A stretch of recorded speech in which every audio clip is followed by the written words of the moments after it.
a very pleasant good afternoon, ladies and gentlemen, and welcome to the UBA Showcase event, the Unified Basketball Alliance here in Valparaiso. Today, I'm Ted Rutan, and I'm joined by the Associate Commissioner of the UBA, Ed Schumer. Ed, the inaugural event here for the UBA looks like you should have a great start with these four teams today. We're looking forward to this. With everything we've dealt with the COVID, it was supposed to be originally going to be in New York in July. We've kicked it back. We've been able to bring it back into the Midwest, and I think everybody's in for a treat. And here is today's starting lineup for the Harlem Black Rattlers. At one guard, number 6 foot 175 pounds from St. Joseph University, Shavar Newkirk. At another guard, number 18, 6'2", 180, from Creighton University, Devin Brooks, number 18. At combo guard, number 38, 6'3", 185, from Oregon State, Iowa State, and Nevada, Hollis Cook. At one forward, number 14, 6'6", 200 pounds, from Southern New Hampshire University, Sean Montague. And at the other forward, number 22, 6'7", 220, from Wagner College and Bethune-Cookman University, Mario Moody. The head coach for the Harlem Black Rattlers, Lloyd Davine. And here is the starting lineup for the St. Louis River Sharks. At one guard, 6'3", 190 pounds, from Missouri Lindenwood, number 12, Martavian Payne. At another guard, 6'3", 205, from Lemoyne Owen, number 28, Dontarian Wright.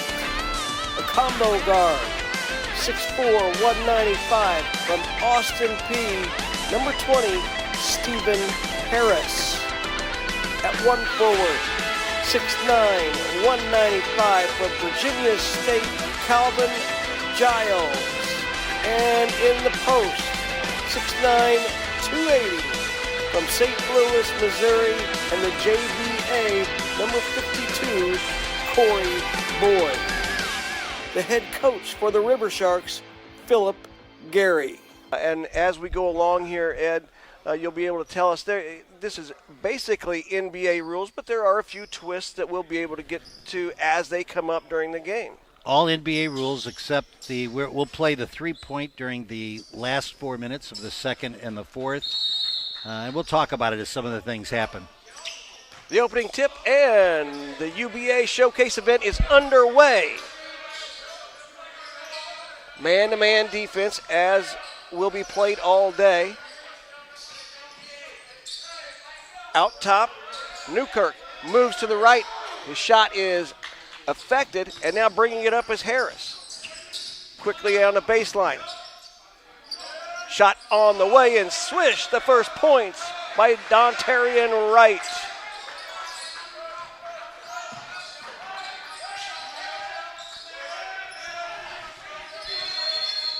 And we've got a whistle as the shot clock on this end of the court malfunction.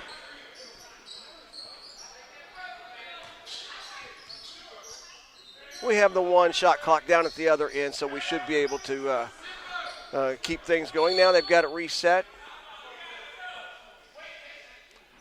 And I don't think these guys really want to have the shot clock go down too far. They're anxious to play. They want to get some shots up in the air. Even on a 24, I don't think we'll be using it a lot. Montague to throw it in, and it's kicked there by Giles. Hopefully, though, this is going to be strong defense.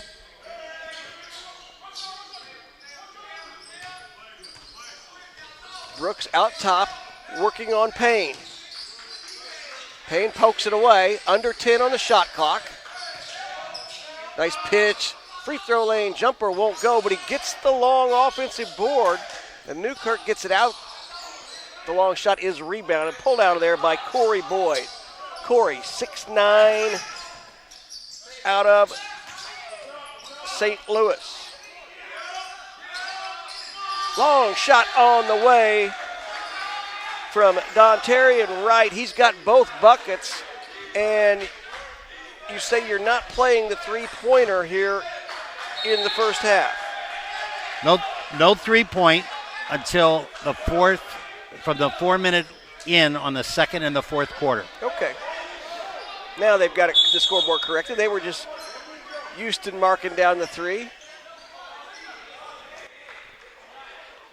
Wright has both baskets so far in the first minute, 43 seconds. Stephen Ross, the official over there, checking with the scoreboard operator. Right to inbound. And it's taken away by Moody, and he's going to go all the way in, off the glass and in. Nice play defensively, as you just mentioned, by Mario Moody, and aggressively taking it to the hole. Corey Boyd driving to the bucket. They'll call the blocking foul. I can't hear you. 2 shots coming up here for Corey Boyd. Corey actually was signed by the in the ball All-Stars out of high school. So he's one of those guys that signed and then didn't make it, didn't get it, and it was sort of available. Everybody's been really impressed with him. He's not in the shape he was when he was signed there, but he's had a really good camp with everybody. Second one is off the front of the iron and brought down here by Montague. Moore out top. He's going to drive again, this time off the glass. Won't go, but saved.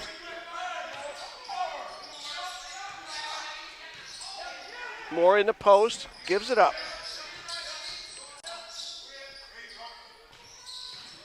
Drive along the baseline, and they'll say he stepped on the baseline. Pretty good defense right there, Ed. This league is going to be built around strong man-to-man defense with making what we call old school style with a new school swag. A little more emphasis on mid-range jumpers, absolutely, perhaps, and good defense. Okay. Absolutely. Move along the left side, won't go for Payne, and Harlem brings it back up. Brooks backs it out. He's being checked there by Harris. Goes right around Boyd, now gives it back to Mario, and he loses control. They reset the shot clock, so they have a full 24 this time. Spinning in the lane and off the glass and in. That's Hollis Cook, his first basket of the ball game, and we're tied at 4. Payne being checked by Cook. Boyd gives it up to Giles, back to Boyd. Nice give and go, but a recovery there by Mario Moody. Mario, with this kind of play and out of the block going out of bounds, but great play. Mario, a former Germany pro and Harlem Globetrotter. Boyd, one-on-one. Tries to throw it down. Moody will be called for the foul. Pretty good spin move there by the big fella. He's got. It'll be fun to watch him. He's got good footwork. He's very effective. He's very effective when he has the ball, and it'll be fun to see. I've not seen these guys in person since July, and I know they've been working as they can. But as I had conversations, the JBA with the ball. If anyone's not familiar, when JBA was the Ball Association to try to get high school superstars and get them signed. Okay, so they signed and they played a short season, and then they were done. And only a handful of players go, and those kids were finished, so they couldn't go back to college, and they really didn't have as much experience as they needed, so they've struggled to go overseas. So this might be an opportunity for him. He's only 24 years old. Knocked down both those free throws, so it's now 6-4 in favor of the River Sharks. And that pass taken away by Hollis Cook. Good anticipation defensively. He lost control, and they'll look up the court. Left wing for Payne. Drives in the lane and up. Nice soft touch. Over Jordan Fuchs. Payne's first bucket makes it 8-4 River Sharks. Reach-in foul called on Stephen Harris. See, that's we talk about is the officiating what to do. That's a good call. I mean, they're not when they're playing tough defense up, but that's just a reach. That's taking it easy. So, first one we've seen so far. Montague being guarded by Giles. Brooks has it stripped, but he gets control and puts in a 10-footer from the baseline. Good job staying with it. It's stayed with it. Good defense. The big fella, Corey Boyd, knocks down a long-range shot. He's 2 point. He can play. And he blocks that one. They'll say he got him with the body, I do believe. And might have bailed him out.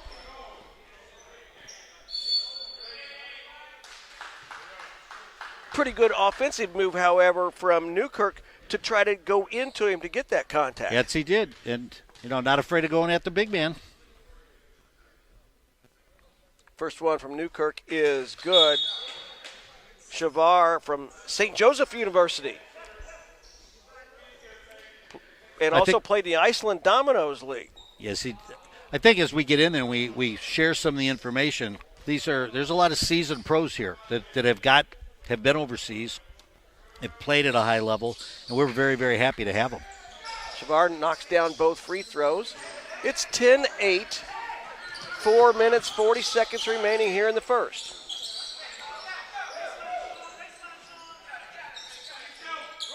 Taquan Knight with the ball out top being guarded by Brooks. Good defense there by Devin Brooks.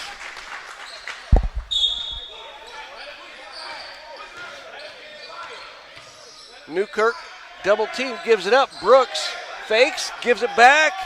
Newkirk knocks it down. He has 4. Waking up. They're waking up.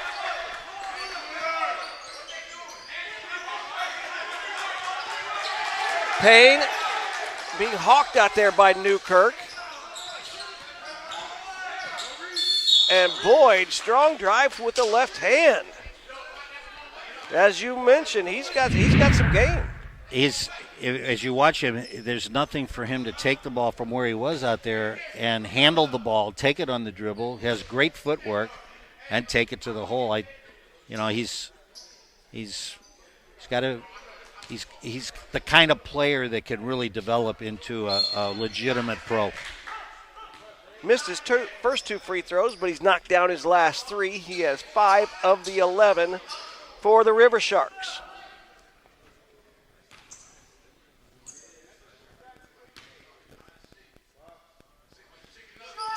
Four in a row for the big man.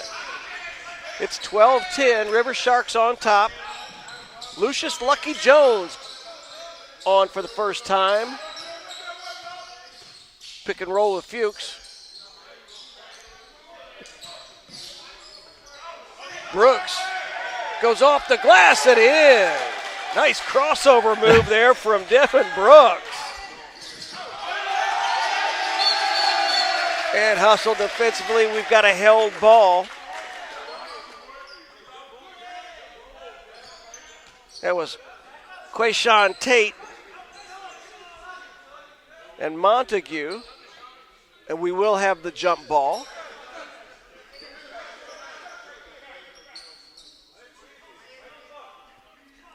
Most people that aren't used to watching the NBA are thinking alternate possession, but instead here we're going with the jump ball.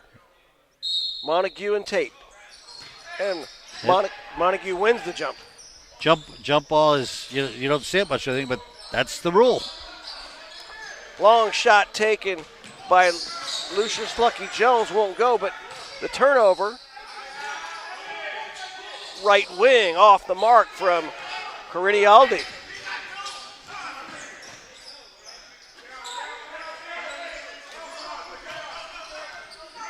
Payne missed the runner. One-on-one move from Brooks won't go. The big man out in the middle of the court. Oh, beautiful cut down the lane.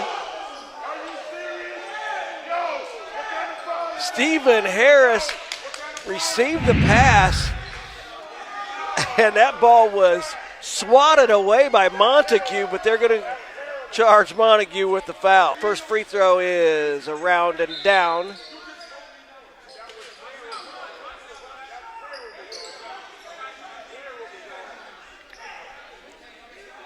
Some of the players from the other teams are having a lot of conversation about that one. Second one is also good for Harris. And it's 14-12. River Sharks on top, 2:50 remaining here in the first.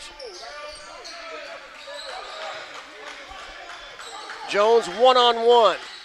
Fades away from 14. Shot was well short, but they're going to give a foul to Martavian Yeah, Payne. he put his left hand on his hip, turned him as he shot. That's what came up with the. So it was because the hand was on the hip? He actually, I had a good look at the angle. He put his hand on his hip, turned him, and that's what caused. That's why you saw the shot go off. That was caused because of the hand on the hip. First free throw good for Lucius Lucky Jones. Lucius played at Robert Morris University.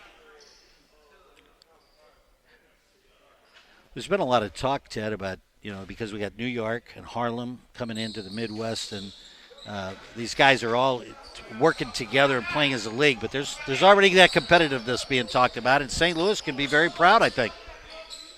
Tied at 14 right now.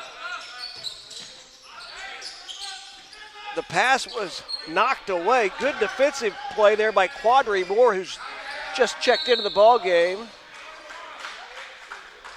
And I think they're going to say that Lucius Lucky Jones stepped on the sideline. 14-0. Jones checking Harris out top.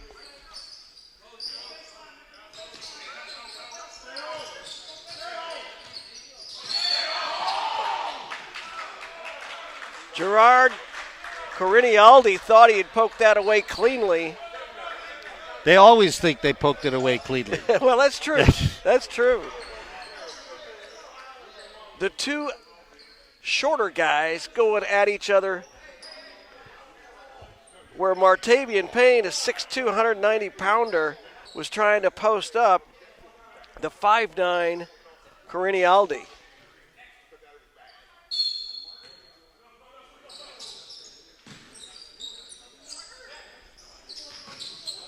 There's that matchup again. Harris pulls up from 20. Won't go, but a nice offensive rebound. But the stick back won't go for Giles.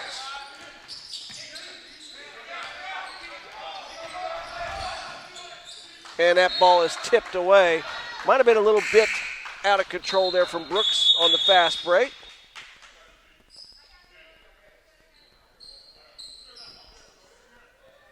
Aston Morton checks in for the River Sharks. Aston from Memphis played at Lemoyne-Owen College. Jones a little bit strong on that one.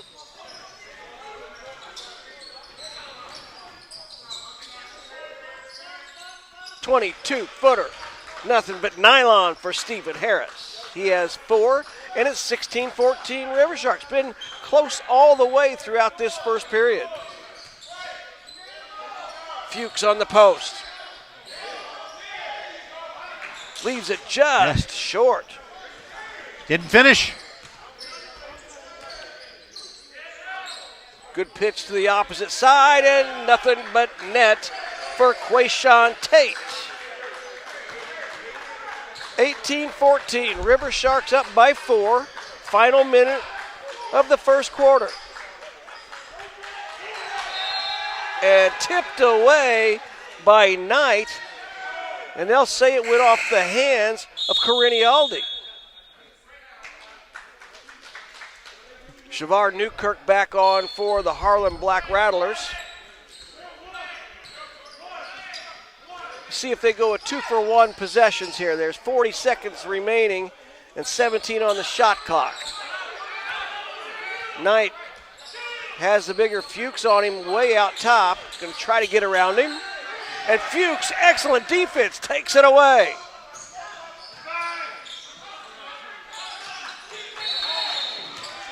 And then it's taken back by Taquan Knight, but they're going to call him for some reach in.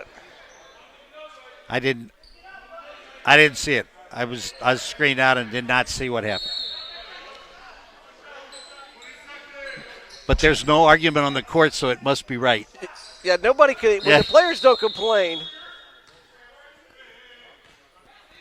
Let's see, we've got an official stop right here. I think there's a problem with the 24-second clock. Well, they had it down to 19 seconds when they inbounded the ball. So they'll give it back to them. 14 seconds remaining. 18-14. River Sharks on top here in the first. The Black Rattlers looking for one shot. Lucius Lucky Jones, one-on-one, left baseline, pulls up, and it's short, and that will end the first quarter. These guys are happy to be back playing some basketball. We're happy to bring it to you. St. Louis River Sharks, 18. Harlem Black Rattlers, 14.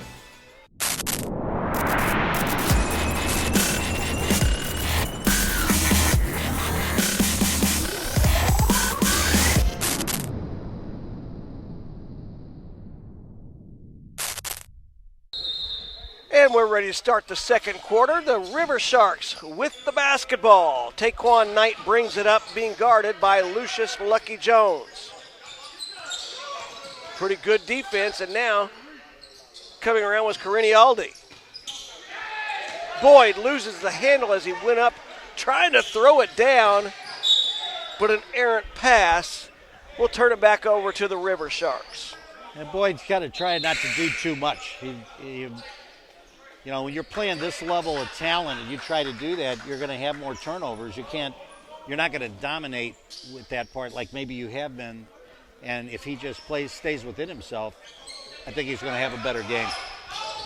Harris on the drive, pitches back out. Left wing. Won't go, but right there to pick up the air ball is Calvin Giles. His first basket makes it 2014. Yeah, right on Johnny on the spot. There's Fuchs with his first bucket of the ball game.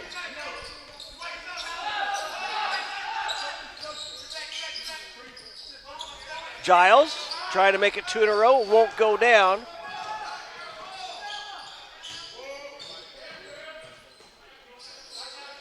Carinialdi from the right wing. Swish.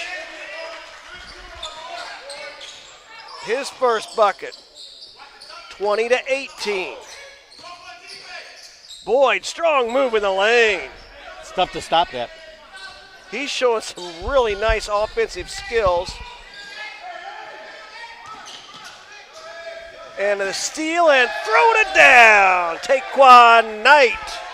That's the first UBA dunk ever. I believe it is, yes. Boyd tried earlier. 24-18.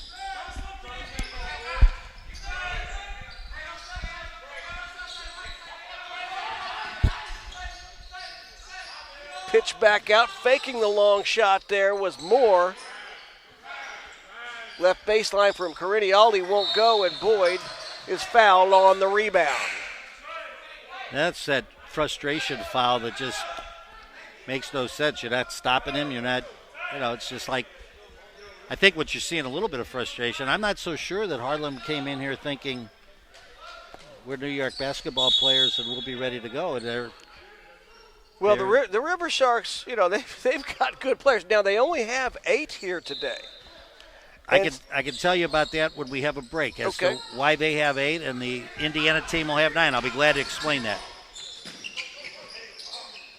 Payne picked off that pass that was, I don't think he realized he had a teammate in the corner, but he goes around and up and in.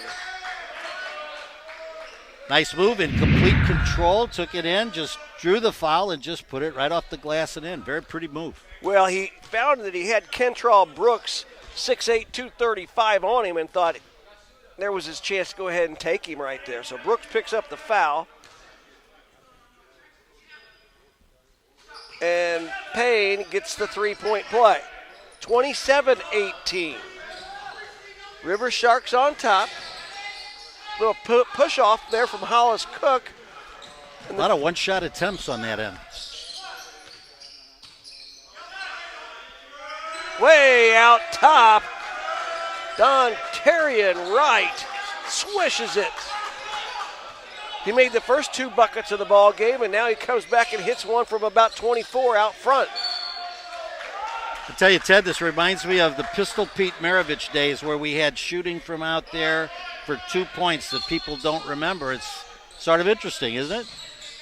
Pistol Pete Maravich, wow. One of the greatest college players ever. That long one won't go. And with the three-pointers that all the players have grown up with now, everybody is ready to shoot the three. And even though there are only 2-pointers here in this contest, in this league, they're content to go ahead and shoot it from long range. That's a big part of this league is that these guys can make that play, and if they're good enough and they want to take the 2, that's fine. But we'll get more mid-range jumpers. We'll get more of the old-school game. You're good enough to shoot out there. It's great. Take it. But you better make it. Your percentage better be such because you're not using the percentage now with 3-point plays because I take more shots. We think it's going to make for a better game. I think also it's really good to see the guys shooting the long shots because they're open. A person that I know that played in the ABA, Billy Shepard, he had a saying that said, I can nice rebound, throwdown. Put back dunk. By Kentrell Brooks. Billy's saying was I can always get open if I back up far enough. The follow won't go. And Fuchs has that pass taken away. Nice play there by Payne. The shot won't go, however. 29-20. All the way and blocked at the rim.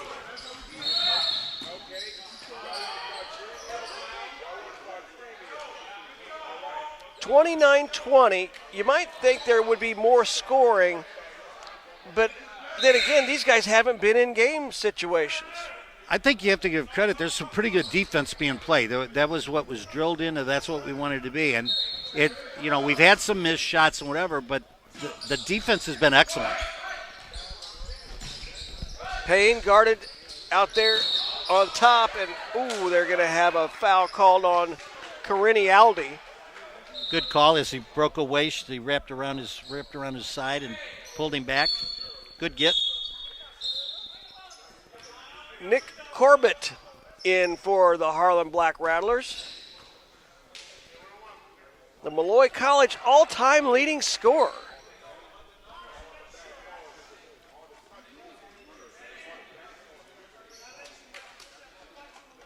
Martavian Payne at the line. First one is good. He now has 6. 30-20, largest lead of the ball game.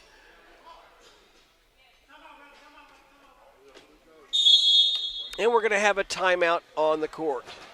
River Sharks on top by 10. Back in a minute.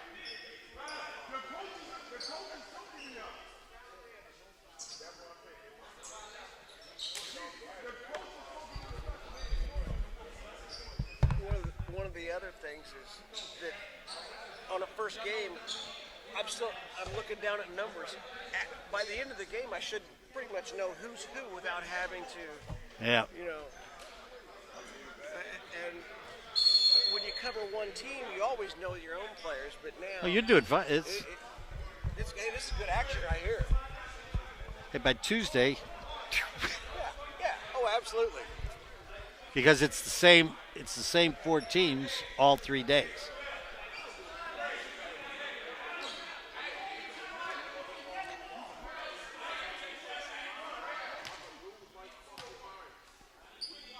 .605 remaining in the first half. Martavian Payne at the line, shooting the second. 30-20, River Sharks leading here in the first half.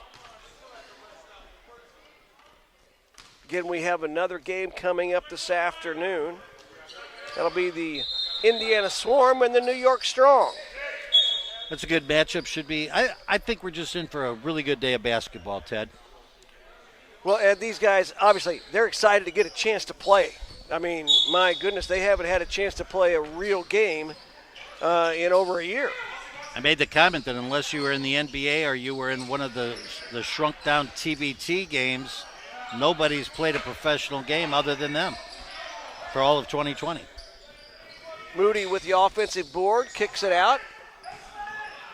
The River Sharks bring it up with an 11-point lead. Payne goes right to the hole and deflected. Good defense there by Nick Corbett.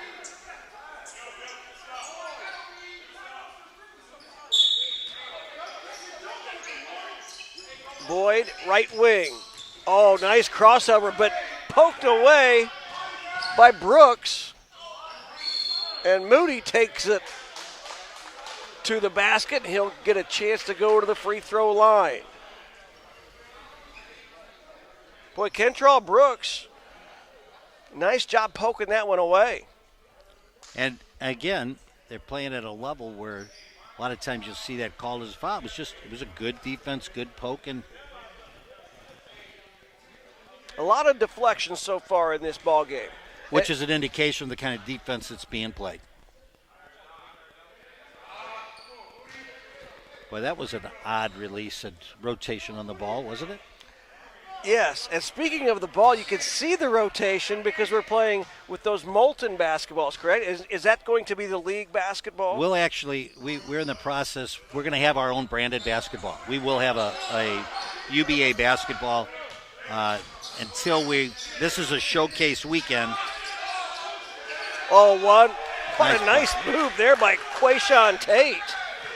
We've had good luck. Molten sponsored us in the MPBA, so we used it. We used it for this until we decide what we're going to do for sure. Moody picks up his dribble, fades away, but knocks that one down from 14. Mario Moody.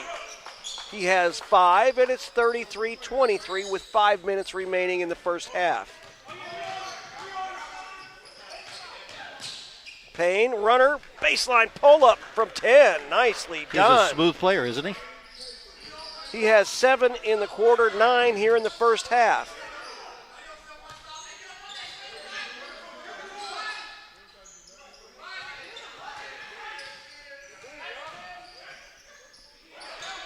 Lucius Lucky Jones loses control. Payne gives it up, and Wright puts it down.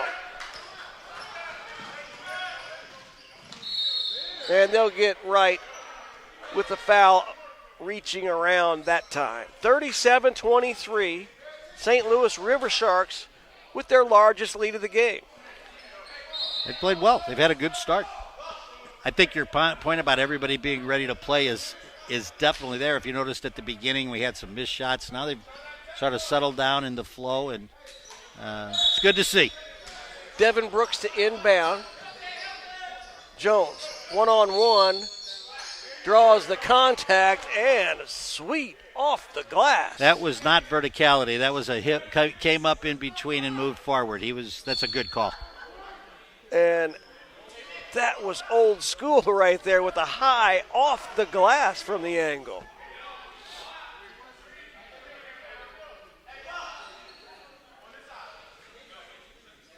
Jones has 4.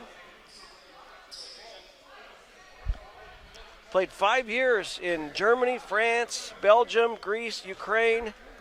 A lot of experience. I had a great conversation with him at the hotel locker room. He's played a lot of places, and we were happy to have him get involved with us.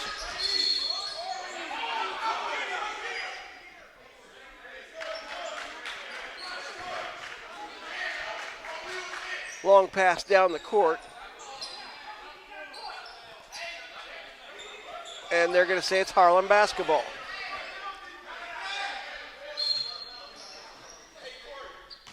Jones brings it up.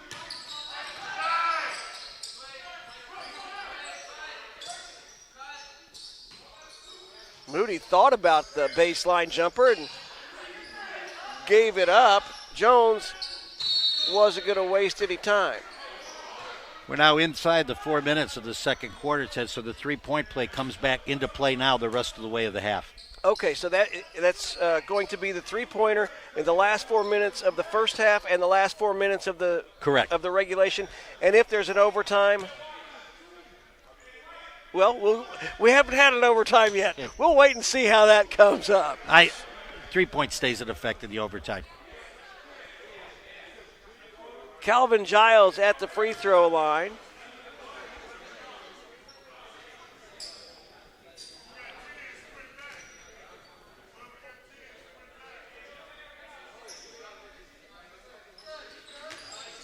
Makes a pair.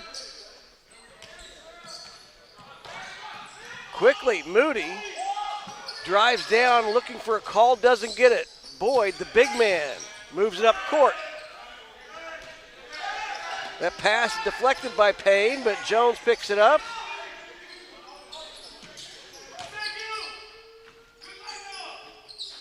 Payne with the follow won't go. Brooks. Cross-court pass can't connect to Montague. So we've seen the first and second dunk, but now we're looking for the first three-pointer of the UBA. We'll have to write this all down. It'll be historic, and we'll put it in the journal.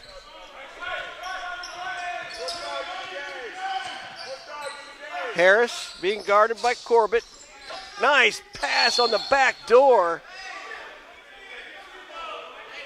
Giles, pretty nice cut there. I think they got Fuchs with the call on that one as Giles. We need 2 whites. We need.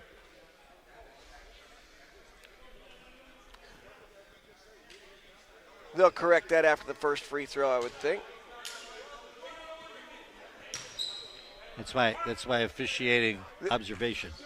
Well, and as we talked about, the players haven't played, but the officials haven't officiated a game like this in a long time.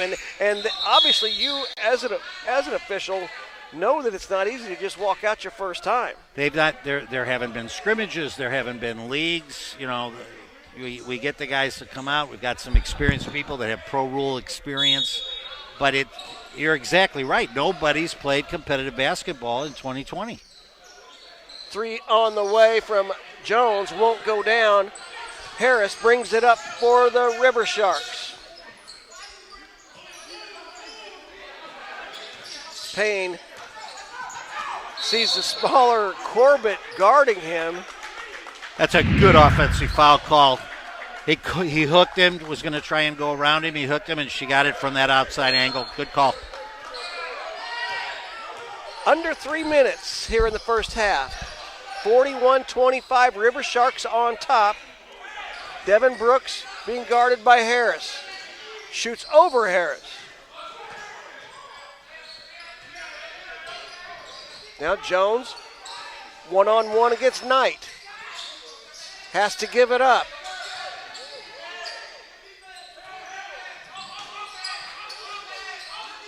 They passed up a few open shots. Jones takes it to the basket and scores.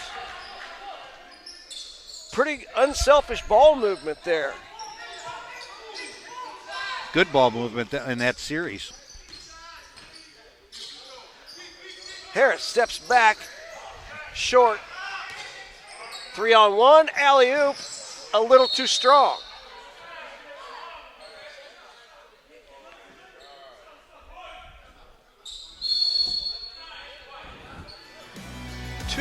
2:06 remaining first half. St. Louis River Sharks 41, Harlem Black Rattlers 27.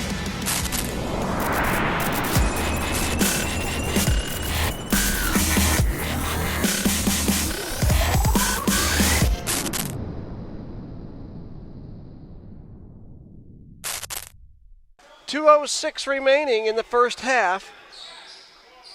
The Black Rattlers will have the ball inbounds, trailing by 14. They're going to have to go way out top. That's Montague, and he gives it up to Newkirk. See if what they set up out of the timeout.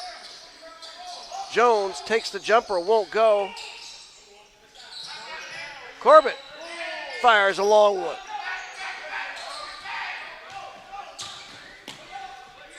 Payne, little crossover move, won't go down. And Corbett comes away with it. Spin move. Oh, what a left-handed off the glass move by Devin Brooks.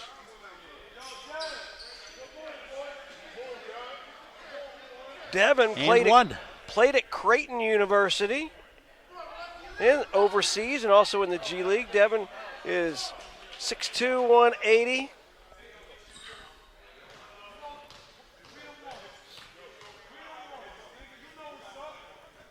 Next one, free throw is off the mark.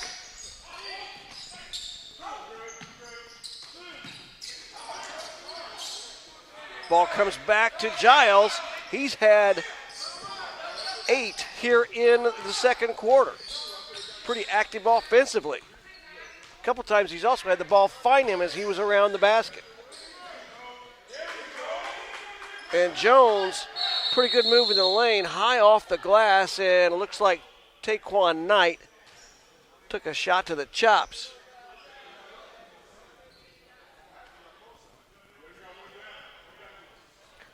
Lucius Jones has 8, 6 of them here in the second quarter.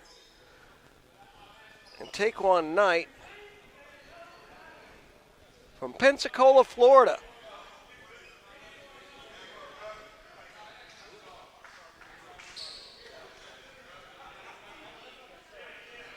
Well, you know, Ed, when you take one right in the nose, it just, and that's what it looked like. That just stuns you. Hope it's not serious.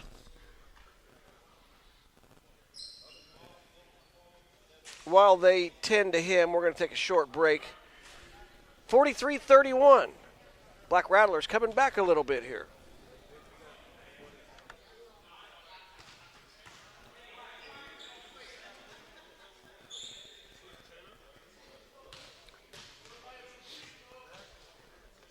Yeah, I didn't see where he got hit, but I mean, it was a nice drive, but it had to get him right. Was it his elbow as he took the shot? I mean, I know he didn't swing it. He just, because he was going. Yeah, well, they said, the guy said, I want to foul. Did you see that? He goes, come on, I got to be a little line.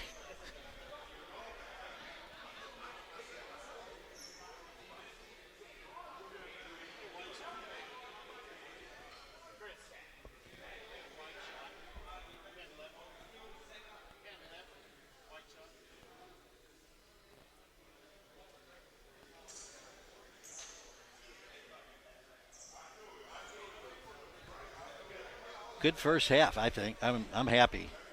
I think so. I mean, everybody's playing hard. They work out the bugs and because there's been some really good moves. They work out the bugs and we get some of those easy chips, whatever. They're going to be fine. But the defense has been good. Yeah. Okay, Dean, here we go. 1:10 remaining in the first half. They've done a little work on the floor, and hopefully Taquan Knight is going to be okay. The River Sharks with the basketball and a 12-point lead. Calvin Giles to inbound. Full court pressure coming from Okay, now this is Harlem, and we've got one of the rules that you talked about with me before the game, Ed, where when you have a steal in the backcourt, if you score, you get an extra point. Is that correct? That's correct. in the 24-second. But Will this? How about with free throws? Is that something that is? I think he'll get in. And I believe we have Howard Jordan talking with one of the officials right now. Howard, of course. Here's the thing I don't know about the rule that I'm sure Howard's telling him is, does he have to make? He doesn't make one, he doesn't get any points. If he makes one, does he get 1 point? Yep. I think that's exactly what they're. That's what they just said. He does, so he still gets 2. He gets an extra shot.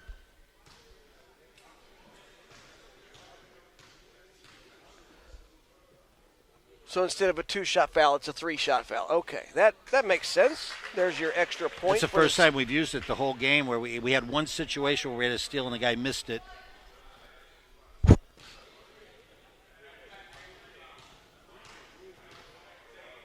Second one for Newkirk. Third one. He makes 2 out of 3. And that cuts the lead to 10. So the Harlem Black Rattlers are making a little bit of a comeback right here at the end of the first half, and steps will be called. Double team action from Montague and Corbett caused the traveling violation. I couldn't tell, Ted. Was he in the front court? I think he had made over, right? Yeah, he was just coming over the midcourt stripe. Brooks, a nice move, can't get it to drop. But another double team in the backcourt.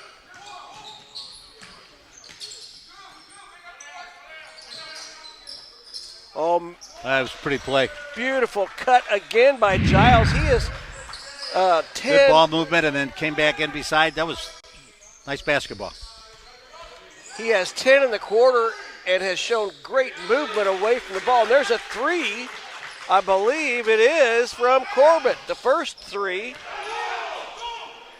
for the UBA. 7 seconds remaining. That one won't go all the way around the rim and out. Corbett tried a nice little comeback.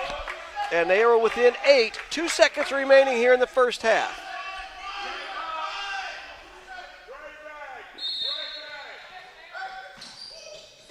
They tried to get it to Corbett, weak side, and that will end the first half. 45-37, the St. Louis River Sharks leading the Harlem Black Rattlers in the inaugural UVA Showcase event.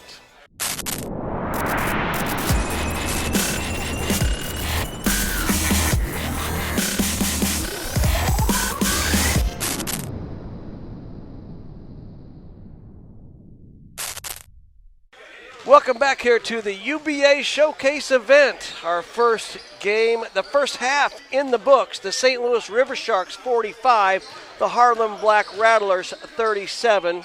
Let's go over the scoring real quickly. Leading the way for the River Sharks was Calvin Giles. He had 10 all in the second period. 9 for Martavian Payne. 8 for Dontarian Wright. Also 8 for Corey Boyd. He had 6 of those in the first quarter. 4 for Stephen Harris, 4 for Quayshawn Tate, and 2 for Taquan Knight. For the Black Rattlers, they were led 8 points by Lucius Lucky Jones, 6 for Devin Brooks, 6 also for Javar Newkirk, 5 for Mario Moody. The first 3-pointer of the UBA, Nick Corbett, gives him 3, 2 for Hollis Cook, Jordan Fuchs, and Gerard Corianaldi. Also 2 for Kentrell Brooks. Well, Ed, first half, what are your impressions so far? I think you made a great point at the beginning about everybody wanting to play, the fact that nobody's been playing. It was hard to get facilities to train, to just stay in shape during how tough the 2020 year was. And then to go into camp, these players were all in at least six double-hour session true camp. The Midwest teams actually were 4 days. They came together. They had courts. So to talk about going to 4 days, even though they've been trying to play, I mean, they were running two-a-days. They were doing what they needed to do, and I think you could see they settled in a little bit. They were anxious and ready to play. It was obvious, I thought, that the quality of the defense right out of the box was there. They picked up the pace a little bit, and we're back up 45-37. The Harlem team made a nice little run at the end. I think, what was the biggest spread? 14, I think they had it 16. Yeah. Okay, so they cut it in half in the last period of time with the 3-point at the end, and they had the extra bonus point. I think that I'm happy. I think that it was good basketball, and I think we're in a good spot as we move forward. A good first half of play. Looking forward to a great second half coming up. We'll be back in a minute with that second half action.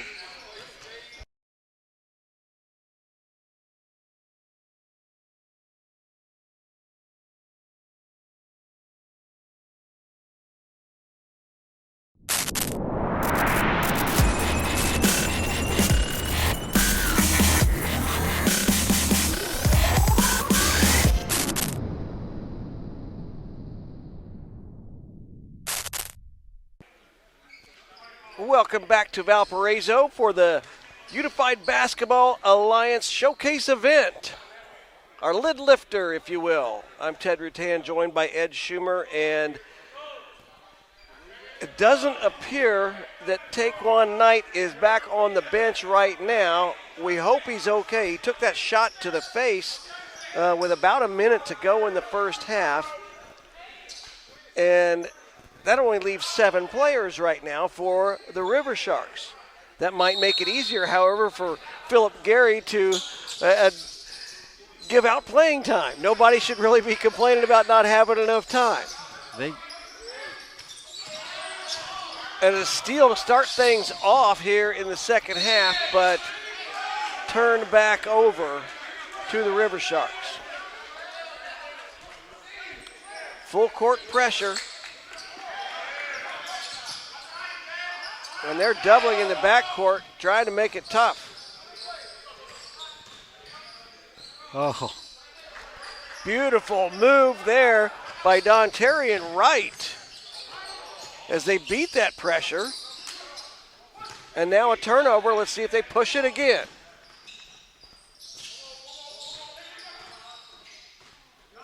Nice bounce pass into and travel Giles, but he took an extra step right there. His eyes got big. He said, I got an easy one. 47-37. Out top to Moody.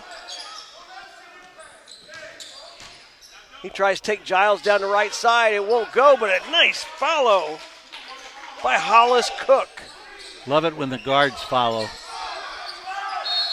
And the pressure forces a timeout call here, just a minute and 5 seconds into the third quarter. The defense pick it up for the Harlem Black Rattlers. They trail by 8.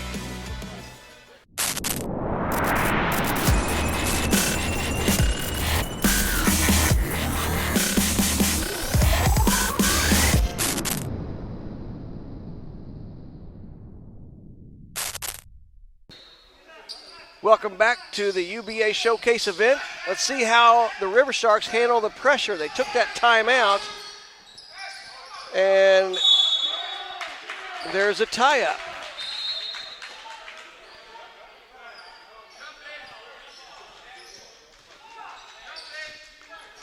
Again, we mentioned they only have 7 players available right now. They only had 8 dressing for this contest.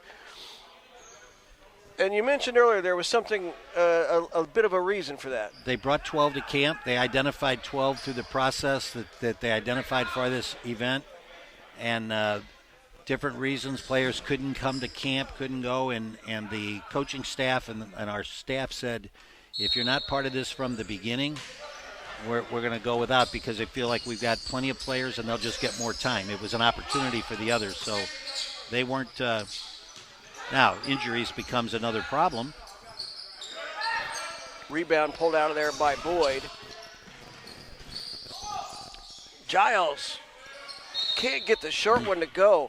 Boy, he's done a nice job of finding open spots around the basket. He had 10 points all in that second quarter. And again, first game in a long time. Some of the short, simple shots. We've missed a bunch of shots that would, significant number of those.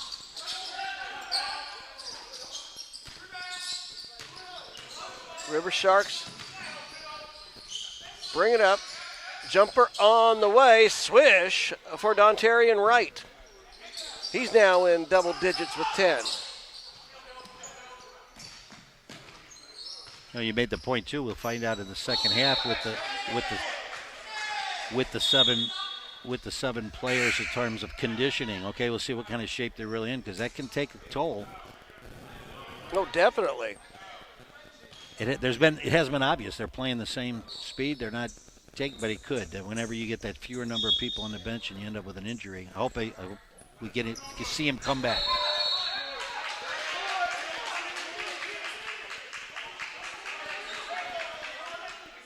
I did not see what the call was right there, but it's going the other way. He threw it. He was in the front court, threw it to the back court, so and a pro rule. Over and back violation, basically, on the inbound pass. Timeout on the court. 49-39, 7:48 remaining in the third.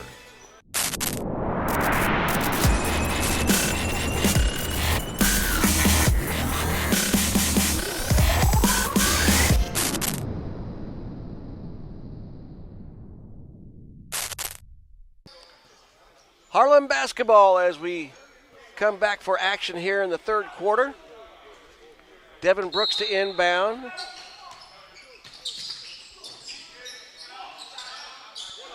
Jumper right baseline won't go.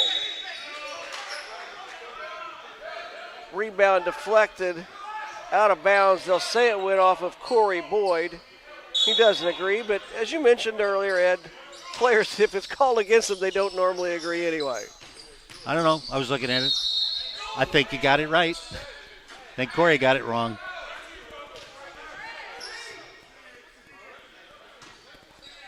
River Sharks basketball, leading by 10. Here comes the full court pressure. They throw over the top though. Nice job handling it that time. Fadeaway on the baseline. Too strong. Pulled out of there by Newkirk. Jones, runner in the lane won't go, but follow up by Mario Moody. Another good follow.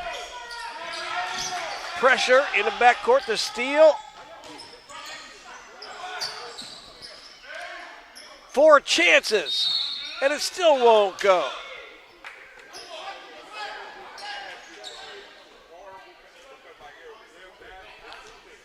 Once again there, Ed, they went for the alley-oop, and with these players not having a chance to play together, the timing is off on some of those types of plays. And we have another River Shark.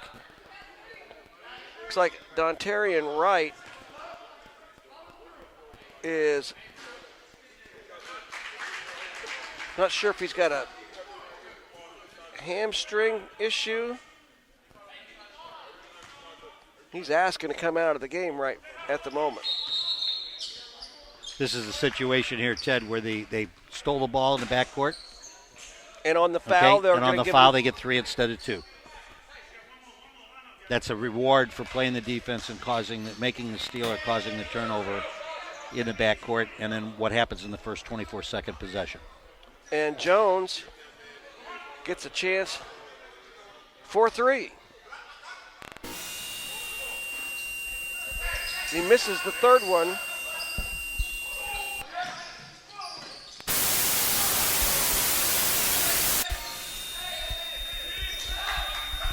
Payne with it out top.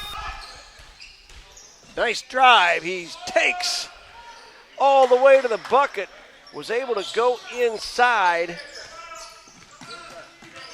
and off the glass and in. He's been smooth inside with those big guys. Once he gets in there, he's confident. And it's taken away. Payne once again. Off the glass. And he'll go to the free throw line.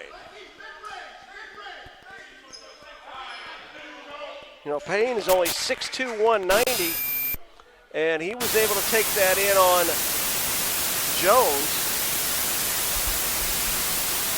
He was able to go into him and actually get a little.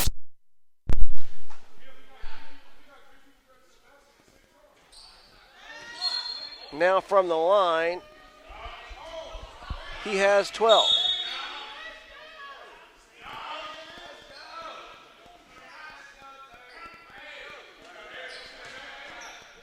(52-43). The lead was 8 at the half, and it's now back up to 10. The River Sharks led by as many as 16 in the first half, but a good comeback at the end of the second quarter by the Harlem Black Rattlers. They've tried to push the pace defensively, and I would think they will continue to do so. A shot from beyond the three-point line that won't go.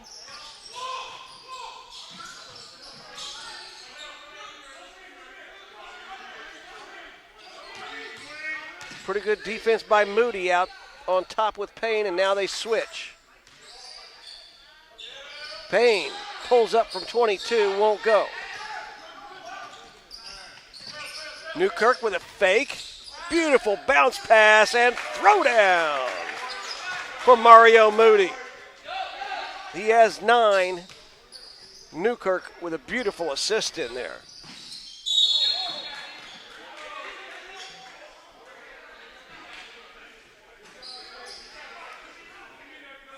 Moody will be called for that foul. Ed Martavian Payne has really been aggressive here these last couple of possessions, getting into the lane for the River Sharks. I saw him for the first time at the minor league challenge that went on in Fort Wayne in July, and I was really impressed. He's pretty smooth, seems like a good kid, good player, and plays with confidence. Plays like he belongs out there, knows his role. High school state champion. Makes 1 out of 2 there.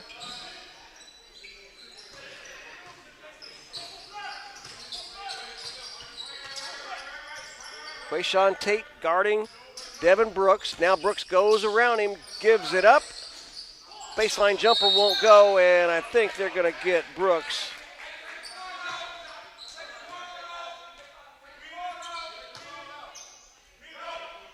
As he was holding the arm on the rebound. Again, no argument on the court on that one, was there?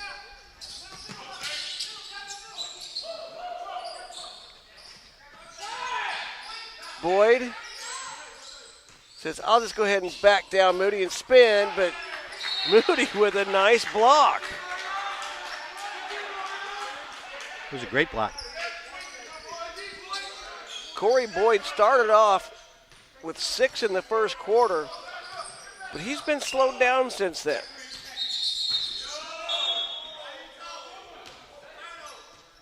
Steps called on Moody.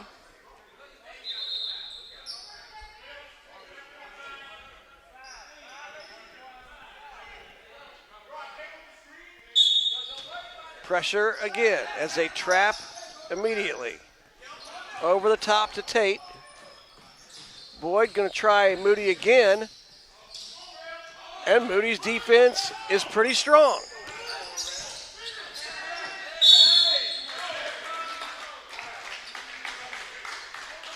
Sean Montague driving the baseline will earn a trip to the free throw line.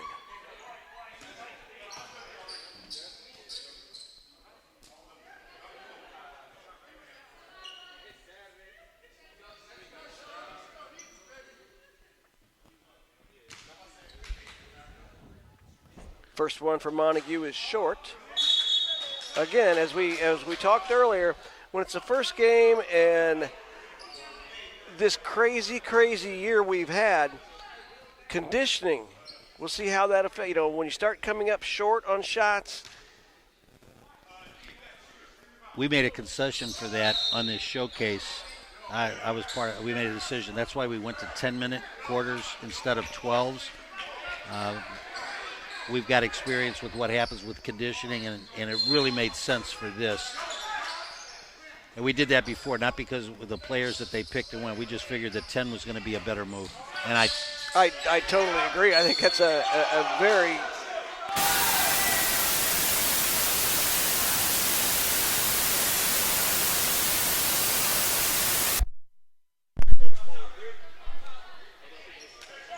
(54-45).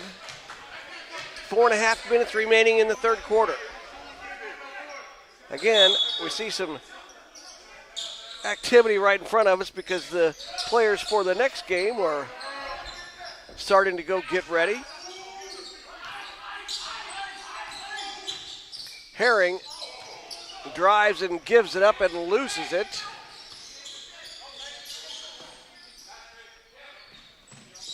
Boyd, long shot on the way, won't go. And Herring brings it up for Harlem. He's going one-on-one against Payne and has it rejected from the weak side. But Fuchs dishes to Montague. good defense. Good. Yeah, really good effort on about three different players right there. All on the same play. The steps called down at the other end, and it's 54-47, a chance to get it down to 5 here on this possession.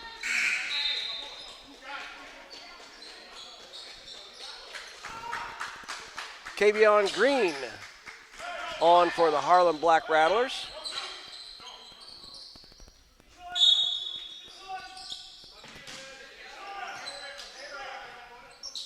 Brooks bringing it up against Tate.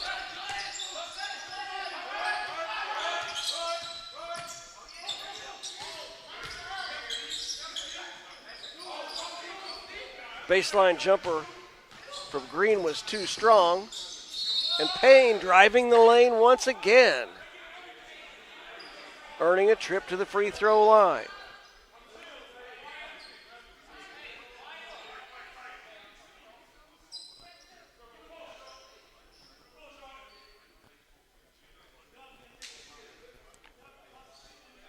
Payne is 6 out of 7 from the line in this ball game.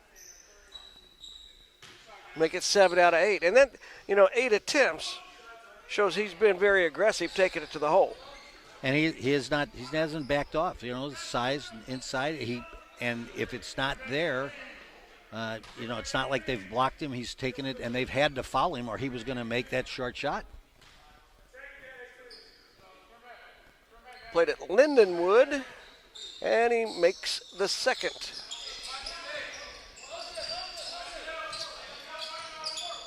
(56-47).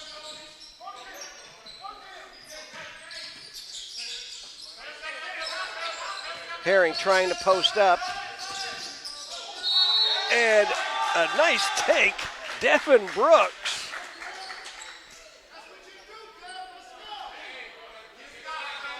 Count it and put him on the line. I think they're going to get that one called on Quayshawn Tate.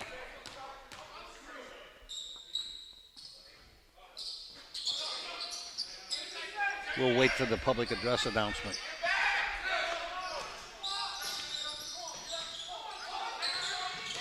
Boyd driving against Fuchs.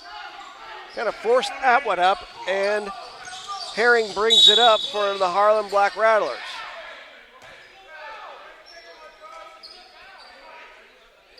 Doug Herring, 6'3", 200-pounder out of Utica College. And he's had years of experience professionally. He filled the sheet, did he? Yes, the St. John Mill Rats, the Bristol Flyers, the London Lightning. That's the Canadian League. He bounced around in the Canadian. Those are all Canadian League teams.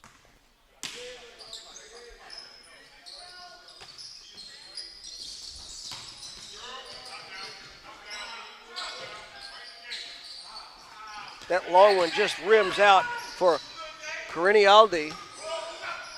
56-49. Payne gets a screen from Giles, and he'll take it in the lane, and nice Again. Soft touch. Nice touch in the lane. Finish as well. 58-49.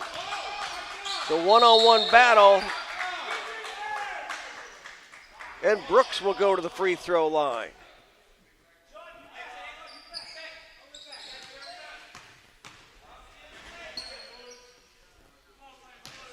Couple hands on hips.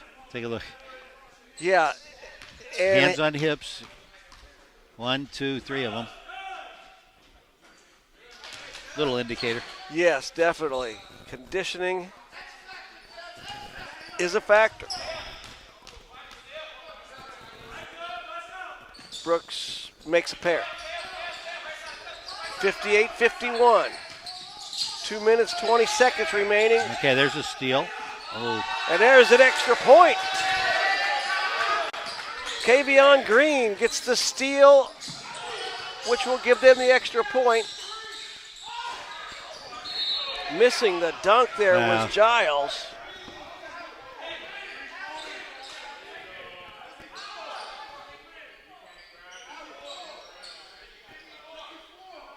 There they gave him the extra point on the scoreboard. I was about ready to. I saw the official go right over and give the 3.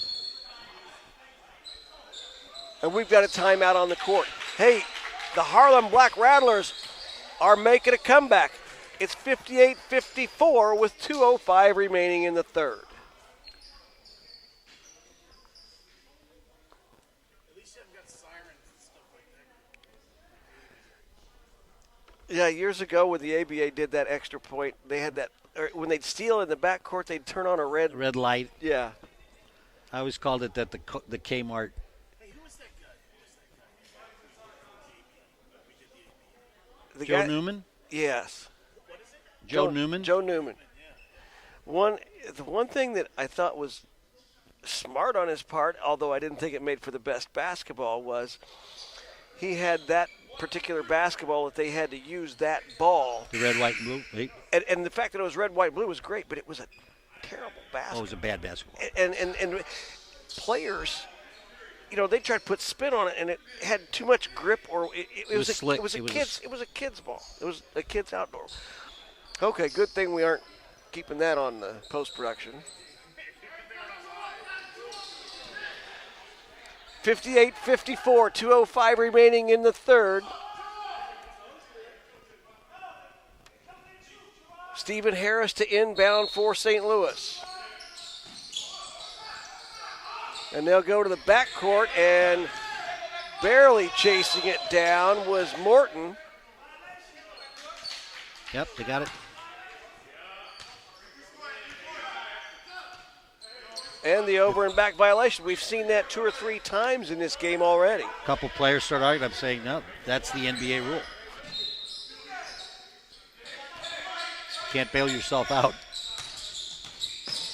Brooks, double team, able to get rid of it. Fuchs, left elbow, won't go. But Brooks in there with the big guys for the offensive board. And he fights for this one, but instead Giles comes out of there with it.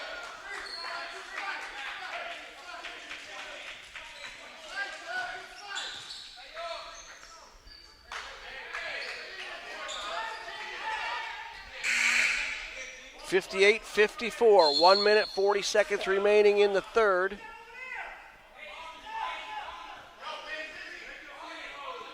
And they're going to say that was the 5th team foul of the quarter. So free throws coming for Calvin Giles. Giles had 10 points in the second quarter, including 4 out of 4 from the free throw line. Did not score in the first, and as of now has not scored in the third. That changes. That's the reverse jinx you did for him, Ted? Trying to get him on the board.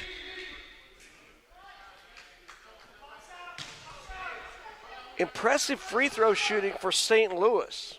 Very. Second one also good. He's now 6 out of 6 at the line.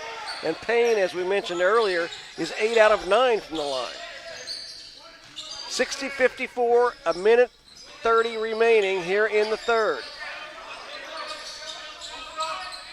Fuchs, crossover, 16-footer from the right elbow. It won't go, and we're going to have a foul on the rebound.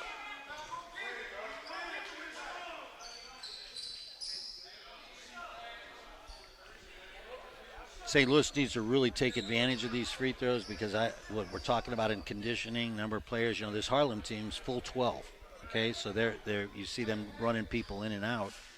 These free throws could be a real significant factor as we go in with the fourth quarter and finish in the game.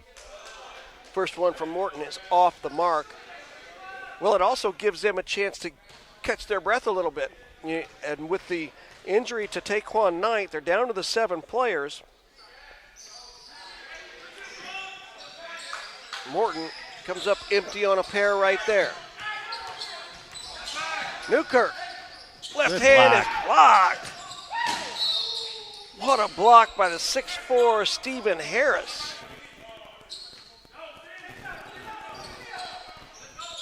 Great body control, great athleticism. Payne gives it back to Harris. Able to beat the pressure. Now they'll reset at the top with 1 minute remaining in the third. St. Louis had really good spacing. They've spaced the court well. That was really a 1-4 set, and Payne tried to take Green, but lost it. Fuchs.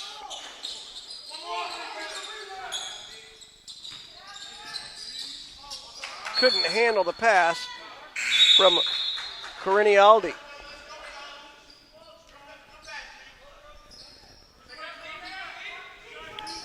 .36 seconds remaining in the third. Pass nearly taken away by Green. Morton gives it up. Harris finishes it off. 62-54. And that pass is picked off by Harris. And he'll take it in and go to the free throw line. He'll get his 3. Right? It looked like he stole it in the backcourt. That was close. Yeah. So with that steal, you are right, Ed. He will get his 3 free throws. I got that one right. Ed, as a longtime official, usually whatever you say is right. Until our ace producer there, Dean O'Neill, plays it back and shows that I'm wrong, so I'm very careful about what I do say. He usually covers me, though, and doesn't play those back. Harris makes the first 2. And now the extra point, if you will. 16 seconds remaining here in the third. He makes all 3. Open it back up a little bit. That'll give him a little boost going into the fourth. See if they can have a stop here. Hollis Cook bringing it up against Morton. Montague with 3 seconds left. Drives off the glass and in. And that will cut it to 9. The River Sharks, 65. The Harlem Black Rattlers, 56. We'll be back with the fourth quarter in just a minute.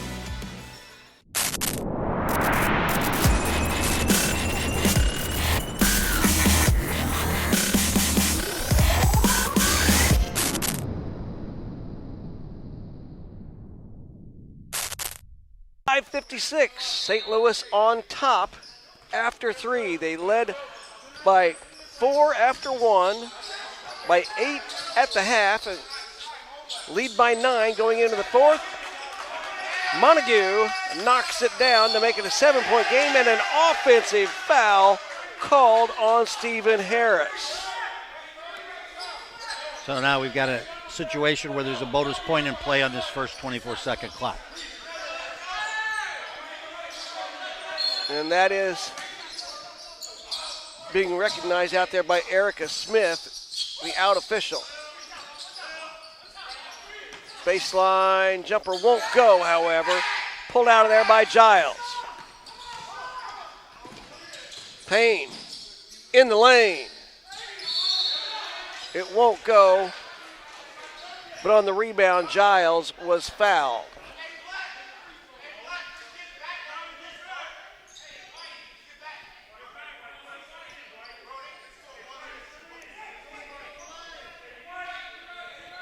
And they'll say Giles was fouled on a rebound tip, so he's going to get 2 free throws.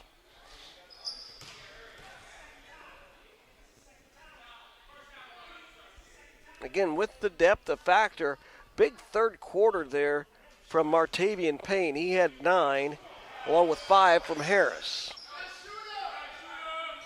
And just after we talked about how great the free throw shooting was, they missed 3 out of their last 5. Giles gets the second one to go. And it's a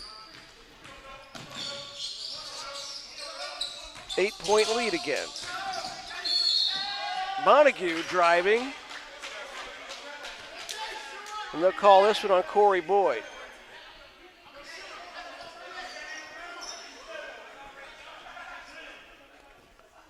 Montague scored right at the end of the third period. Already has 1 bucket here in the fourth, and a chance for 2 more from the line.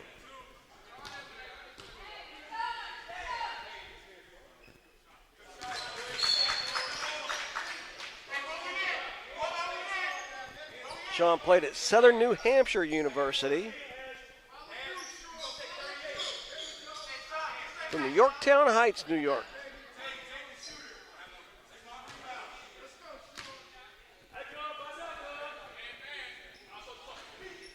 Second one is off.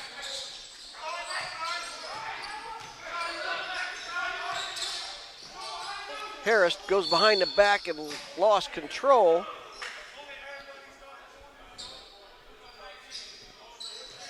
They're going to call Nick Corbett for reaching in and grabbing his wrist there.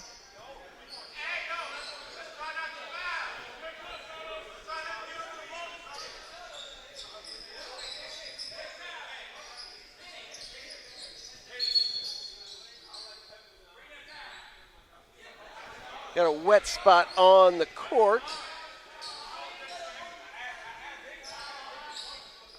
66-59. Well, again, as I just mentioned, the River Sharks had the lead after 1. They led by 4. They led by 8 at the half and by 9 after 3. So they've been in control most of the game, but Harlem has not let it get away. It got to 15 in the second quarter, but since then, it seems to me, Ed, tell me what you think, the pressure in the backcourt has kind of kept them in the game. It's kept them in the game, and one of the other things that happens that I was taught early on, my background was NCAA, but in the pro game, it's a game of runs. It's always a game of runs. And, if you take a look at that, they're keeping that 8, 7, 8, 9. If you're in 10, you can have that in a hurry. But that backcourt pressure, and again, I wonder on the conditioning, they're doing okay, but I believe that it's having an effect. Payne, long jumper. And they'll keep it with the River Sharks.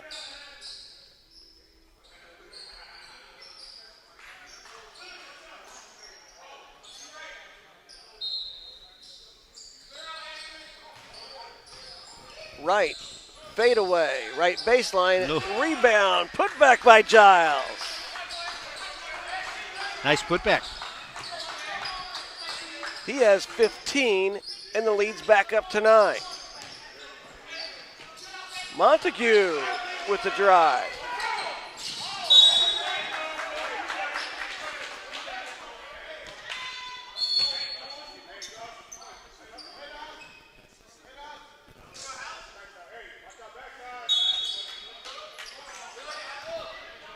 Payne brings it up against Jones.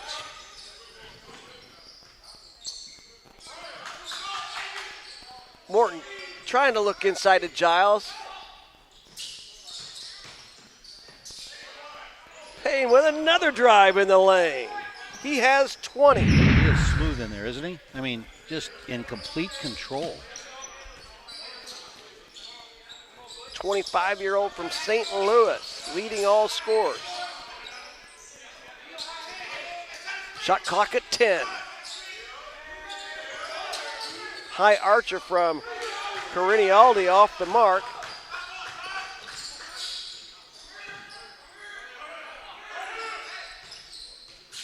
Payne trying to post up. Poked away by Carinialdi. Montague with another bucket. He did not score in the first half. He now has 11.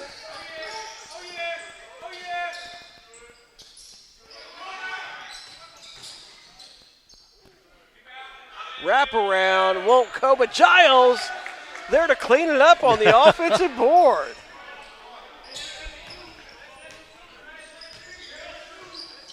(72-63).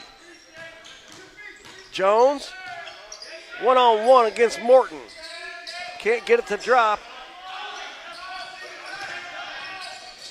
Poked away. 3 Payne on 1. will take it in and lay it in. Payne with 22. And before a 5-second violation, timeout called by Lloyd Davine.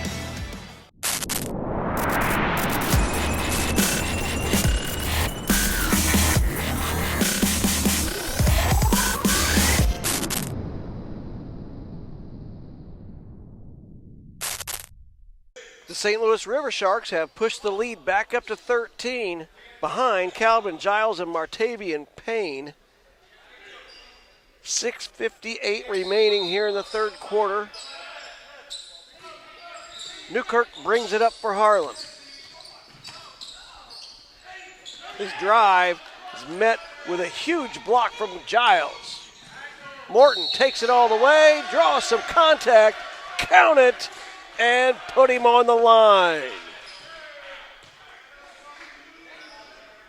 They're going to get Corbett with that foul, as Morton really wasn't looking to go around him.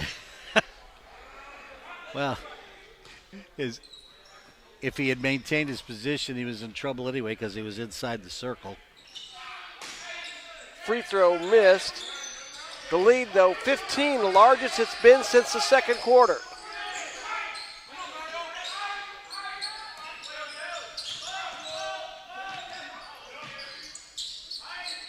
Jones against Payne. Morton switches off the screen. And Jones will go to the free throw line.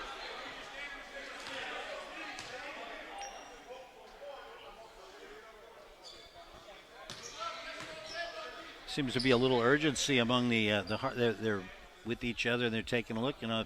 15 points, 6 minutes to go, and I think the St. Louis River Sharks have made believers out of them. What do you think? Yeah, they've been in the lead almost the entire ballgame.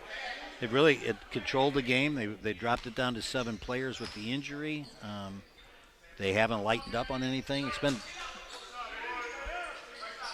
pretty good basketball game for the situation we've been in. Yeah, and there's a steal by Corbett. And the reach in, let's hope that Mario Moody is okay. He immediately grabbed that left shoulder.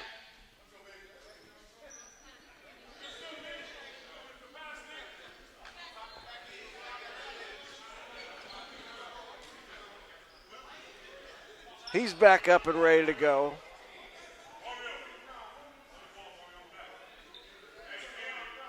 At first, Ed, it looked like there might have been a serious injury, but Little camera time.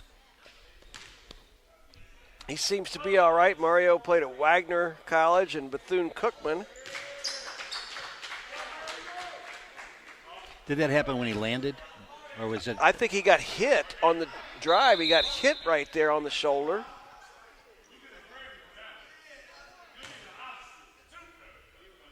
He's now in double figures with 10.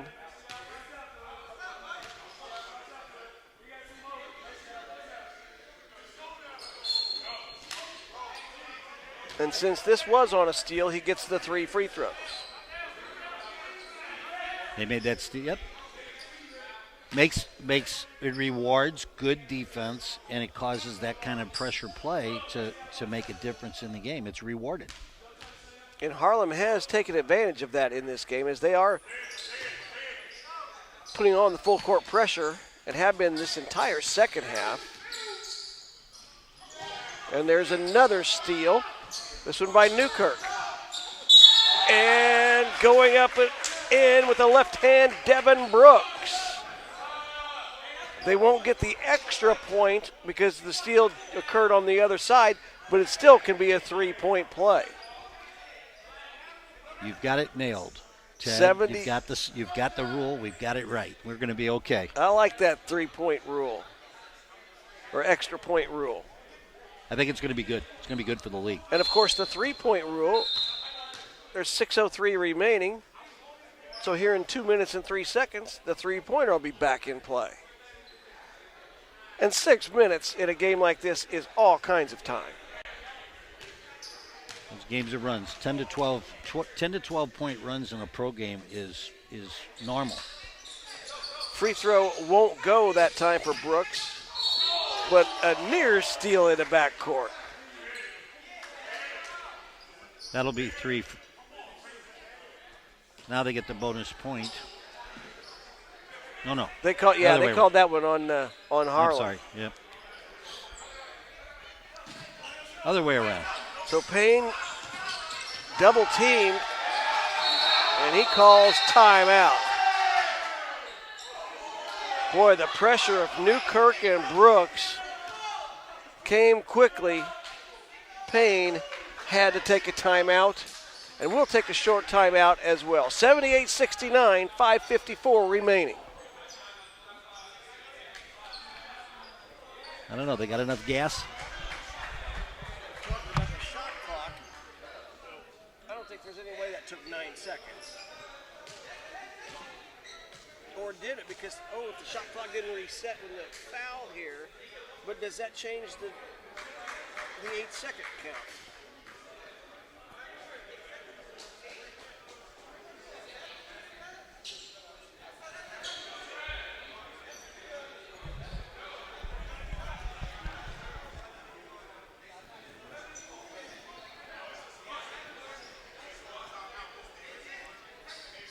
.554 remaining in this one, and there's some discussion during this timeout as to whether or not, one, it's an 8-second count in the backcourt or a 10-second count, and two, does that 8-second count start over, or does it keep going since there was a foul about 3 seconds into? I know this is one of those, Ed, that even you as an official may not be sure on what they're going to decide down here. One of the things that I've gotten more involved in, and even with my officiating background, I made sure that in the MPBA we brought in experienced pro. I mean, I had Ronald Lesiak the first year, Dan Beecham, all of these people. Erica is in the WNBA training program. The two guys from the Chicago area all work in the pro-ams in Chicago. They're pro rules, and what happens a lot of times is we get into these discussions and the coaches claim they played, but these guys are working pro rules and they're working at the clinics and they're taking the tests. And if I sit here most of the time, I'll bet on them versus the coaches that think they know the pro rule. And now they call it the 8-second violation. So what they had reset the shot clock to 17, and once it ran down under the 16, they called it the 8-second violation. Matter of fact, that obviously that's why Harris was looking to try to catch it deep over half court. So the turnover. Shot on the way won't go. Giles. There he is again. Alert look up the court, and Payne with the bucket. He has 24, and the lead is back up to 11. 5.5 remaining. Nearly taken away, but retrieved by Harlem. Jones fires up from the left baseline. Won't go. And Giles corrals the board and is fouled. St. Louis did a good job on the boards today. They've really haven't been a lot of second chances. They've taken care of the boards. Pretty good basic fundamentals.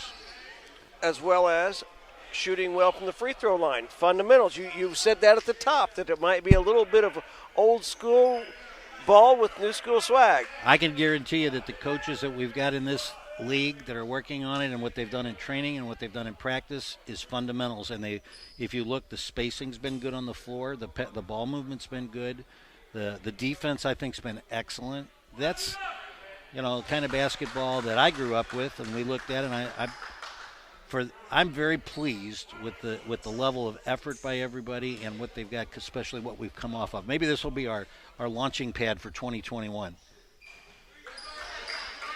5 out of 6 from the line for Giles. He has 19 to go with Payne's 24. The lead is back up to 13. And a foul is going to be called here on Dontarian Wright.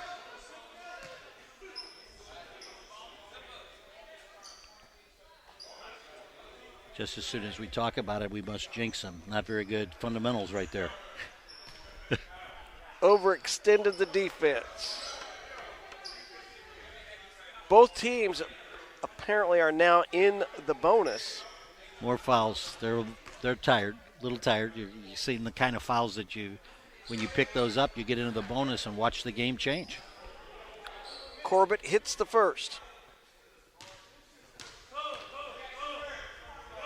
Second one rolls out.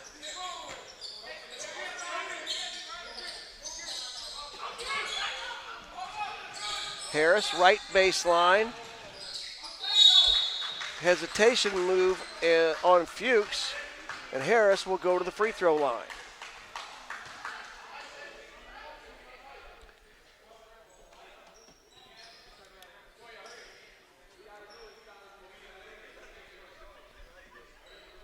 One thing I noticed as we look, take a look at the Harlem bench. There's a look over there. There's not that intensity. It's like, we've got 12 points. We got 4:54 to go, but I think they're surprised. We always hear that, New York basketball, New Jersey basketball, and some great talent that they come in, and St. Louis has just controlled this game. Harris makes a pair from the line, and the lead's back up to 14. Jones, jumper won't go, but the tip. Nice tip. Will for Hollis Cook.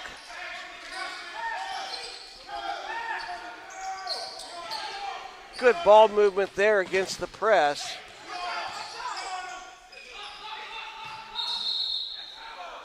And steps are going to be called on Wright.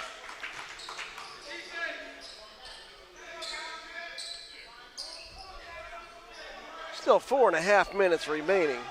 All kinds of time. Newkirk pulls up, got it.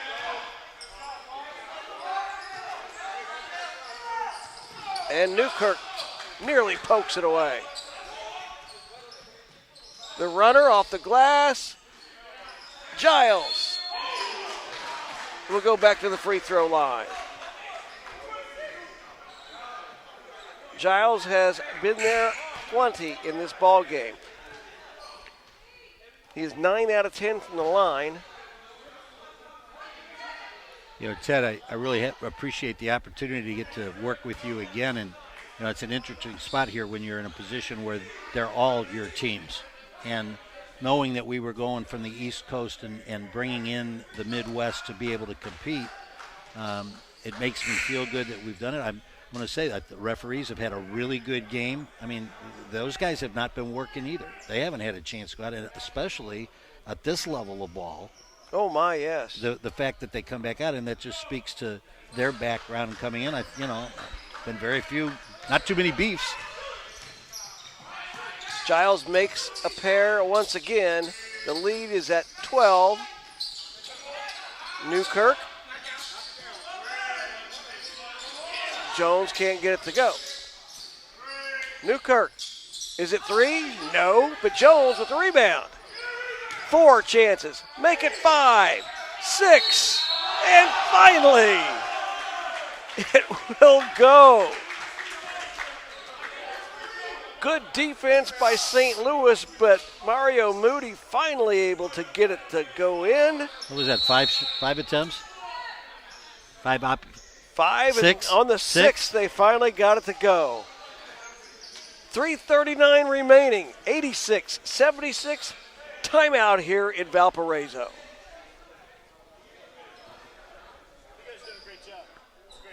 Okay?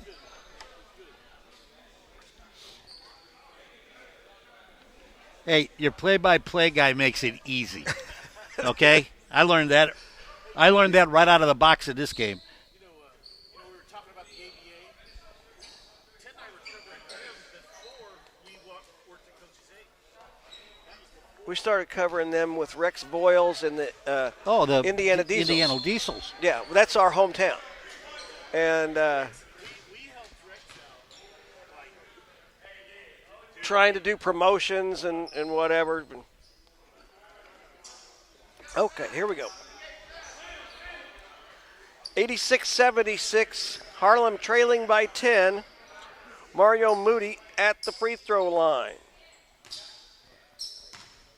He has 13. Make it still 13. Double team in the backcourt. Payne's got to get it up to the front court. And finally, Harris picks it up and throws it down. Wasn't the prettiest looking play until Harris got it in the lane. Jones with the left hand. He lays it in, and I believe he hit the basket support after he laid it in.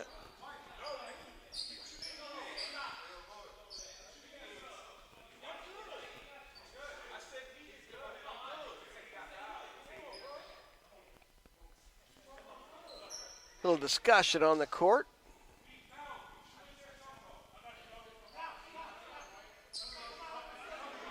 Lloyd Davine going to have a conversation with Mitchell Hicks to see why something was or was not called.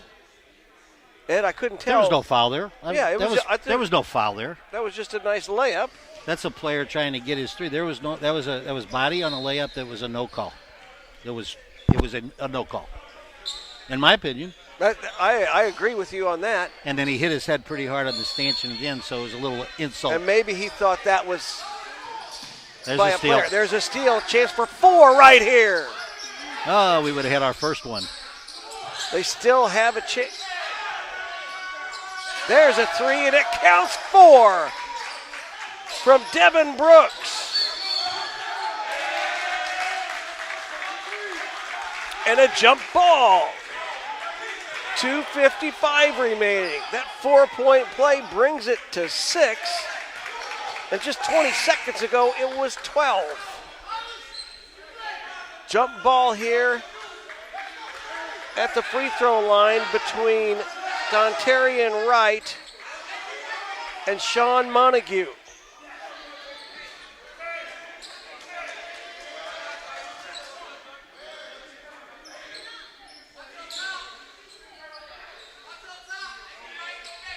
Montague 6'6", Wright 6'3".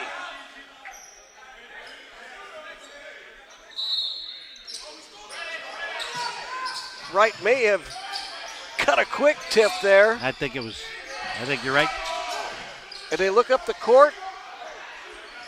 Wright holds on to it for a second. Payne double teamed out top. 3 seconds on a shot clock. Wright fires from long range. It won't go. Rebound taken by Cook. 6-point ball game. 2:25 remaining. 3 on the way. Way off the mark.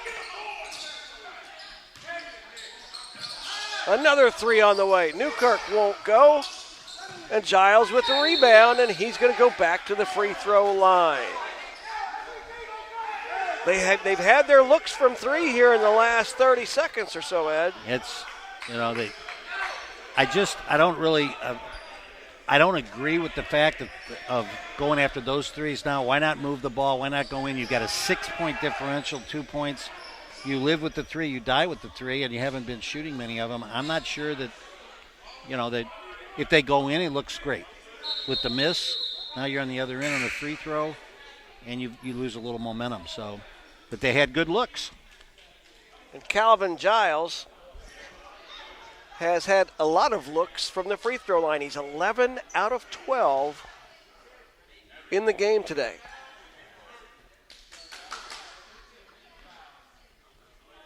$12 out of 13. Nothing wrong with that for him, is there?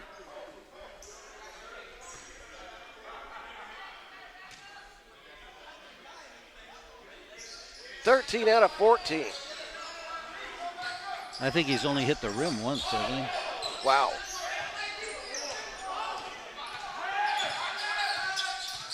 Eight-point margin. 3 on the way from Cook. Jones with the offensive board. Might have missed one underneath. And Coach Lloyd Davine wants to talk it over. 90 to 82, 1:59 remaining. We'll be back in Valparaiso in just a moment. Just a reminder, don't plug the next game because we're not live. So, okay. Don't plug it, Yes, boss. I mean, any other time we do that,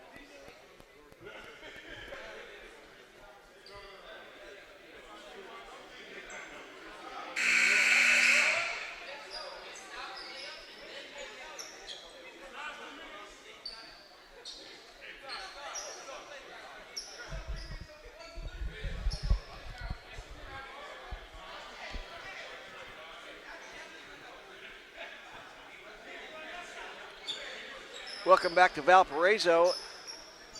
Ed, Howard Jordan is having a conversation with the officials there at the timeout, probably just making sure everybody's clear on the rules as we're down here in the final 2 minutes. That's why Howard stayed by the table for this whole game instead of doing it, was that he could help anything with it because we didn't have a lot of time. We didn't have scrimmages to work it, and I think the crew's done a good job with it, and he's over there helping with anything. They set up the three-pointer for Corbett, and it was just short.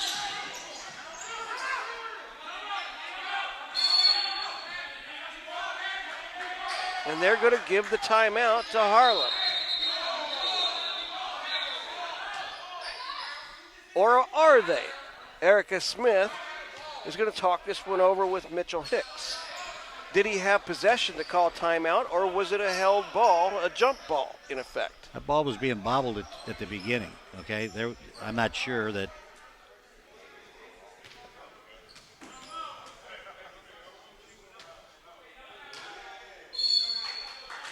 They're going to call it a jump ball. I think they got it right. I think what happened was that the timeout, he got some help and said that ball was being juggled. It didn't have possession. You can't call timeout without possession because we had a change there. I mean, you have to be in possession of the ball to call the timeout. I think they got it right. Now the shot clock says 17. They've not reset it on this jump ball. If St. Louis gets they didn't get the jump ball, so that doesn't matter. Rebound pulled out of there by Harris, and it's going to be poked away by Cook. Jones. Three won't go, and neither will Apollo. And now it's taken away, and Montague fouled as he tried to take it all the way to the basket. Good sportsmanship there. Oh no, Ed. he wanted to stop him from scoring, and they're going to call this still clear. It's a clear pathway. So that'll be 2 shots and the ball. Again, 1:21 remaining. And to your point just a couple of minutes ago, they've been firing up a lot of threes, but they're coming back by going to the basket. You get a 6, 8, 10-point game, okay, you have to make the three, whereas if you go inside, you take away the chance for the foul and the opportunity to get the shots if it doesn't go. So I'm a firm believer that as you rotate, you're going to take the same three, but you don't go to the three now as your go-to play when you've been doing it all game. and you've been able to take it inside. So now they're going to give him 3 free throws.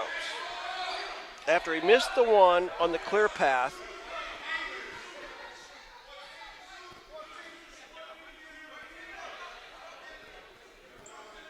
and I believe They got too many. they have the wrong shooter. Hollis Cook was trying to sneak in there as Montague, who is 1 out of 4 from the line. They tried it. Another check mark for the officiating crew. Absolutely. And perhaps that's why they were trying to have Cook sneak in for the free throws. Not that any Columbus East Olympian would have ever tried to do that. Second one is good. Montague with 12.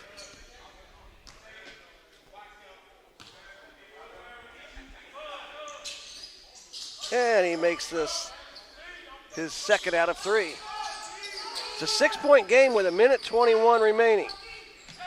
Payne, who's been the standout along with Giles offensively, gets it to Boyd, and a nice pass inside to Giles. Count it, and put him on the line. Corey Boyd has not played that much in the fourth, but that was a very nice look down inside. Sees the court well, saw it and delivered.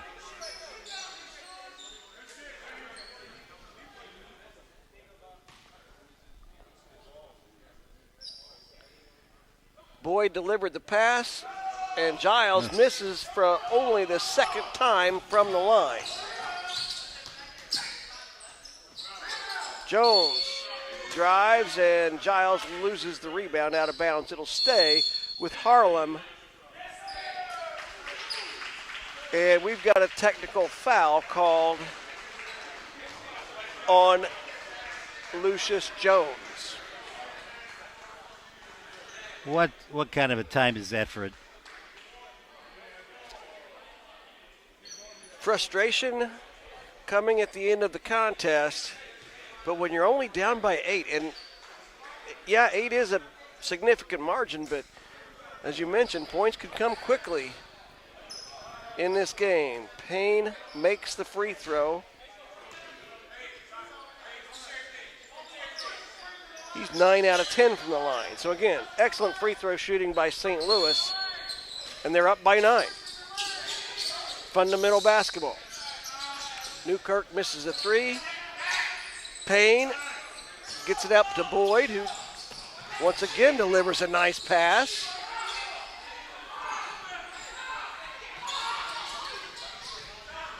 Montague to Newkirk, and that one won't go either.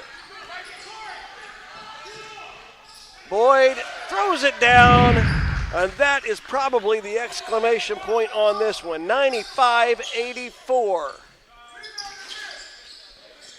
20 seconds remaining.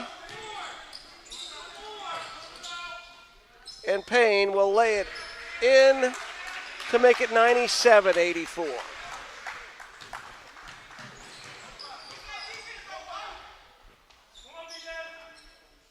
Newkirk drops one in with a couple of seconds remaining. And that'll make your final score 97-86 in favor of St. Louis. Ed, final thoughts? I think we came into this not knowing what we were going to have for sure. We knew we had a lot of veteran players, okay, and we had a lot of potential. But because of everything we've been dealing with, it was an unknown, okay? As being involved first with the MPBA and now the two teams that have been elevated on their senior teams to go to the UBA, I couldn't be happier. I think that this was from a, when we talk about we want to see good basketball, we want what's going to happen in the future. I'm curious. I'm very pleased. I thought the product in the game for where we were for a first game was excellent. It's not the finished product we want, but it's it was a good start. Very competitive for the first game of the UBA Showcase event. We'll come back with the scoring here in just a minute.